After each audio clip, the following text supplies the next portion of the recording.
Bapak Ibu sekalian, seperti saya sampaikan, saya agak turunkan volumenya dan saya agak perlambat. Perintah Ramadan itu turunnya bukan bulan Ramadan. Saya ulangi, perintah Ramadan turunnya bukan bulan Ramadan, tapi di bulan Sya'ban, sebulan sebelum pelaksanaannya tiba, di tahun kedua Hijrah. Dengan cepat, apa hikmah di balik ini? Di antara yang di-highlight oleh para ulama, diberikan catatan agar Nabi dituntun oleh Allah untuk mengajarkan umatnya saat itu bagaimana beradaptasi dengan Ramadan yang akan dilakukan, sekaligus menyusun kurikulum sehingga dengan kurikulum itu siap dijalani bulan Ramadan dengan pedoman yang terukur. Nah, jadi saat masuk Ramadan itu yang disukai dalam Islam sunnahnya bukan sekedar kita tunggu kapan sidang isbat, apakah ru'yat ataukah hisab, berapa derajat sekarang. Insya Allah tahun ini semua akan sama. Informasi yang baiknya tidak akan ada perbedaan. Insya Allah tahun ini 1446 Hijrah dalam mengawali Ramadan. Semua akan sama di hari yang sama, di waktu yang sama, yaitu 1 Ramadan 1446 Hijrah. Insya Allah kalau pendekatan hitungannya itu sudah hilalnya naik sudah 7 derajat. Jadi paling minimal sudah 4 di seluruh Indonesia sampai ke 7, karena sudah di atas 3, ru'yat pun, imkan ru'yat pun akan ikut. Insya Allah Ramadan tahun ini semua seragam kalau masih menggunakan hisab dan ru'yat, kecuali kalau pendekatannya ketinggian bulan di Parangtritis saat ombak itu naik, nah itu, atau mimpi yang ditunggu ya, sampai kiamat kurang 2 hari, nah itu agak beda sendiri biasanya ya. Sebelum sampai ke Ramadan, maka yang dituntun oleh Nabi, siapkan kurikulum dulu supaya saat Ramadan itu kita siap. Apa yang mau dikerjakan? Malam mau lakukan apa? Siang saat puasa menjalaninya bagaimana? Yang kedua, ada adaptasi supaya tubuh kita secara fisikal itu nyaman menjalani Ramadan. Ya, jangan sampai puasa siang-siang sudah lemas, asar nuntut buka gitu kan? Ya, sehingga muncul istilah puasa setengah hari, puasa 2/3 hari, demikian selanjutnya. Nah, menu inilah dan adaptasi inilah yang kita akan keluarkan dengan cepat. 1, kenali diri kita. Saya ulangi, 1, kenali diri kita dengan baik. Ma'rifatul insan qabla ma'rifati siyam. Kenali karakter kita, keadaan kita, sebelum kita mengenal menu-menu di bulan puasa. Contoh, yuk kita urutkan ya. Maaf sekali, secara fisik dulu. Fisik, akal, spiritual. Secara fisik ini udah biasa puasa belum? Senin sudah puasa? Kamis puasa? Pertengahan bulan puasa?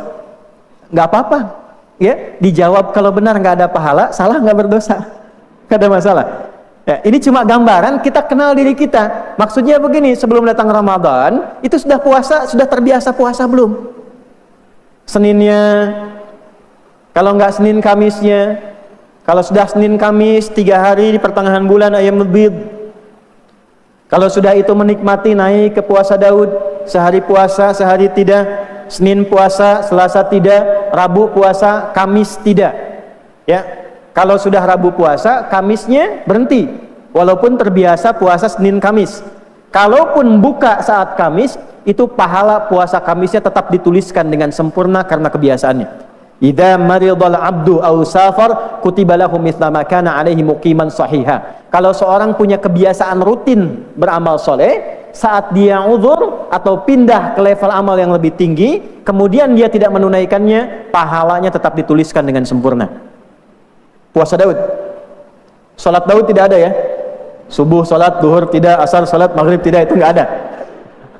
Termasuk kuliah Daud nggak ada tuh. Ya, hari ini masuk, besok tidak, besoknya lagi masuk, selanjutnya tidak. Nah, sekarang kenali diri kita. Kalau yang belum terbiasa puasa, maka mulailah berlatih di bulan Sya'ban. sebelum masuk Ramadan secara fisik. Maka turunlah kemudian contoh dari Nabi sejak bulan Sya'ban. Sejak itulah Nabi terbiasa menyontohkan pada umatnya untuk memperbanyak puasa sunnah. Nah Bapak, teman-teman, yang putra, hadis puasa sunnah bulan Sya'ban ini yang riwayatkan anak kecil Pak, namanya Usama. Punya bapak namanya Zaid, punya bapak namanya Harithah. Usama bin Zaid bin Harithah. Ini lahir sangat disukai oleh Nabi, sampai kalau ingusan pun ya, itu yang ngelap ingusnya itu Nabi. Dan kalau orang sekarang lihat secara rasial, mungkin banyak orang menduga tidak mudah itu. Lahir, anaknya hitam, keadaannya biasa, ingusan. Tapi Nabi saking cintanya pada anak ini, diambil anak ini, yang gendong Nabi, yang lap ingusnya pun Nabi, Bu. Saat anak ini tumbuh, saking cintanya kepada Nabi, ia mempelajari karakter kehidupan Nabi, sampai menemukan Nabi itu sering puasa di bulan Sya'ban. Maka ditanya, ya Rasulullah, wahai Rasulullah, lam araka tasumu Sya'ban. Saya tidak melihat Anda menunaikan puasa sunnah di bulan Sya'ban ini lebih banyak dibandingkan dengan puasa sunnah di bulan-bulan lainnya. Au kama qala wa ajaba Rasulullah sallallahu alaihi wasallam. Apa kata Nabi? Maka Nabi menjawab, perhatikan kalimatnya. Hadza atau dzalika syahrun yaghfulun nasu anhu. Ini bulan istimewa yang orang seling luput dengan keistimewaannya. Baina Rajab wa Ramadan, letaknya antara Rajab dan Ramadan. Kenapa disebutkan kalimat Rajab dan Ramadan? Karena beliau sudah memberikan isyarat banyak umatnya akan fokus dengan Rajab dan Ramadan sehingga lupa dengan Sya'ban. Kemarin Rajab peringatan Isra Mi'raj di mana-mana kan? Kajiannya banyak kan? Setelah itu langsung nunggu Ramadan kan? Karena doanya Allahumma barik lana fi Rajab wa Sya'ban wa balighna Ramadan. Karena fokusnya Rajab dan lompat pikirannya ke Ramadan, lupa dengan keutamaan Sya'ban. Apa di antara keutamaannya? Ternyata salah satunya Nabi menyiapkan kondisi fisik yang prima sejak Rajab supaya adaptasinya mudah ke Ramadan. Maka ditunaikanlah agak sering dan agak banyak puasa sunnah di Sya'ban. Nah banyak ini bisa relatif Bu. Bagi yang nggak pernah puasa sunnah selama 11 bulan, sekali itu udah banyak. Senin puasa udah banyak. Ya, jangan compare dengan orang yang sudah biasa. Senin terbiasa, Selasa buka, Rabu buka, Kamis latihan lagi, Jumat batal lagi, Sabtu nggak puasa lagi, Ahad nggak puasa, Seninnya puasa lagi. Sekarang tersisa berapa hari di akhir ke Sya'ban? Manfaatkan itu. Poinnya adalah latihan adaptasi sehingga metabolisme tubuhnya bisa menyesuaikan. Saat masuk ke bulan Ramadan sudah terbiasa dia dengan puasa. Yang mu'alaf, yang balik ke tahun ini, ya jadi Ramadannya bukan latihan, Ramadannya praktek. Ya, saya pernah dapat berita dari teman, ada preman taubat di Sumedang, daerah Jawa Barat tuh. Taubat Ramadan pertama karena nggak pernah puasa, dia pun puasa. Begitu jalan, masuk lihat ada warung buka, dia marahi tuh Pak yang punya warung. Nggak tahu apa sekarang Ramadan. Kalaupun mau buka, pasang tirai di luar supaya orang nggak lihat katanya. Karena tahu dia mantan preman, kemudian dia tutup kan? Begitu tutup dia masuk lagi, es teh manis 1 Pak. Ya bukan setengah hari. Nah, yang saya maksudkan, kita maksudkan, jadi Nabi itu secara fisik pun menuntun kita. Bulan Sya'ban, optimalkan fisiknya. Kenapa? Karena nanti ada banyak yang istimewa saat Ramadan. Begitu fisik gak siap, bawaannya nanti mempraktekkan hadis palsu. Ya, tidur di bulan puasa itu adalah ibadah. Walaupun Anda niatkan menghindari maksiat, gak apa-apa, tapi tubuh Anda gak produktif. Ya, karena menu malamnya ada, menu siangnya ada, siang malam itu lengkap, pendidikan fisiknya itu sempurna. Ya, nanti kalau masih ada waktu kita bisa eksplorasi. Kedua ini, intelektual kita. Kalau gak sekarang itu gak biasa baca, gak biasa riset, Ramadan kosong. Padahal Ramadan itu bulan pemenuhan sisi intelektual kita.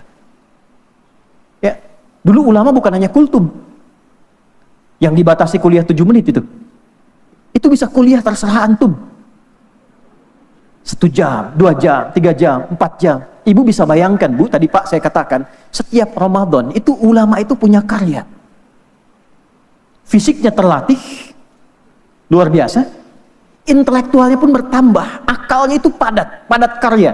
Selalu ada kitab baru, analisis, bacaan baru. Kalau tidak dibiasakan sebelum Ramadan, maka apa yang mau dibaca saat Ramadan? Kenapa saya tanya tadi kebiasaan kita dari awal? Karena mungkin di antara Anda ada yang senang sejarah. Ada yang spesialisasinya macam-macam, misalnya di bidang kedokteran, Bu Rektor tadi SPOG. Ada di geologi misalnya. Saya pernah ikut buka sekolah vokasi UGM, itu termasuk saya yang buka dulu, Pak. Ya, jadi dulu keynote speakernya itu Pak Ibn Ezer dengan saya. Dulu saya sempat ngajar juga, tapi sebetulnya analisis Quran, ya, di bidang perminyakan dulu. Kami ngajar teman-teman yang di Slumbersea, kemudian ada Ali Burton, ya, Medco, Pertamina, Kakus Oil. Itu kalau kelas saya Ali Burton dengan Slumbersea bisa bareng. Setelah itu jadi bukan partner lagi, bertarung lagi setelah itu tuh. Ya, kita gali ayat-ayat Quran yang terkandung dengan isyarat-isyarat misalnya perminyakan, tentang batu bara, tentang tambang, tentang macam-macam. Anda yang di bidang itu, siapkan dari sekarang. Kenapa nggak Anda keluarkan ayat-ayat yang berbicara tentang spesialisasi bidang Anda? Anda kuliah di bidang apa di sini? Kami dampingi beberapa kampus di Jakarta sampai ke Riau. Itu mahasiswanya izin ini untuk share saja.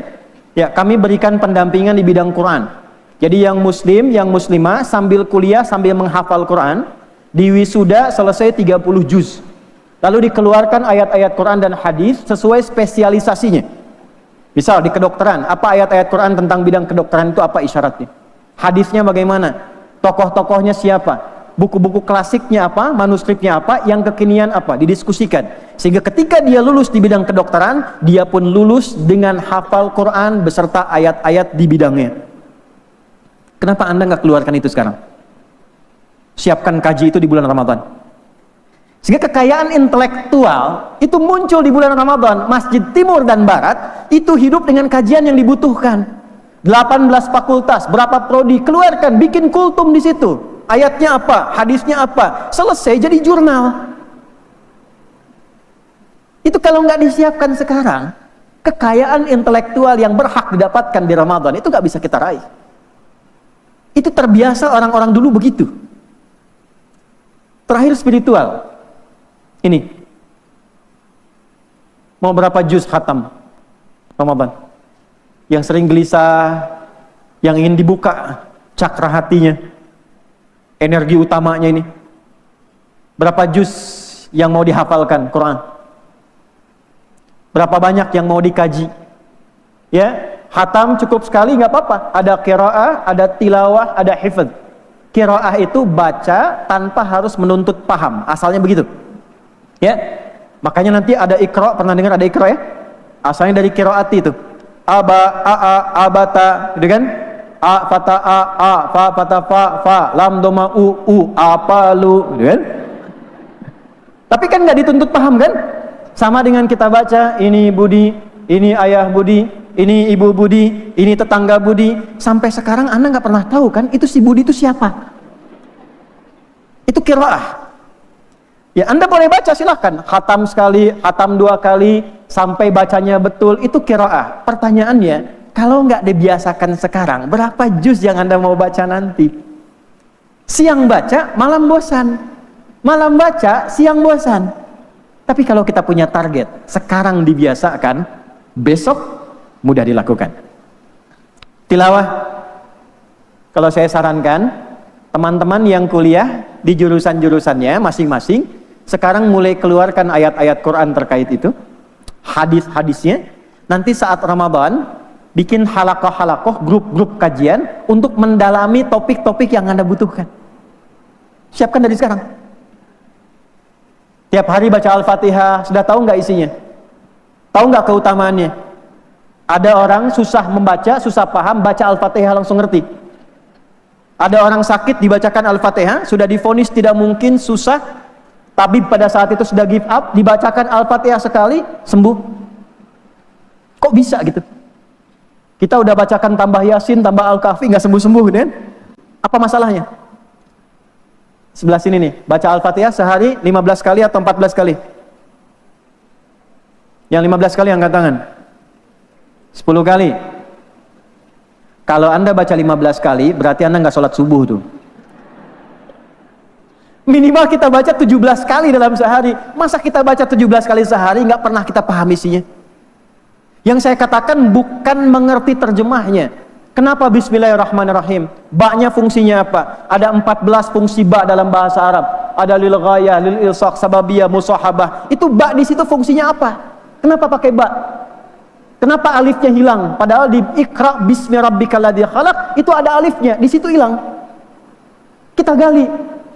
Sampai Anda temukan itu ada orang kita ngambil PhD di Timur Tengah, cuma kajian huruf ba yang terletak di Al-Maidah ayat 6. Ketika mengusap kepala dalam wudu itu ada baknya, wamsahu biruusikum, yang lain nggak ada baknya.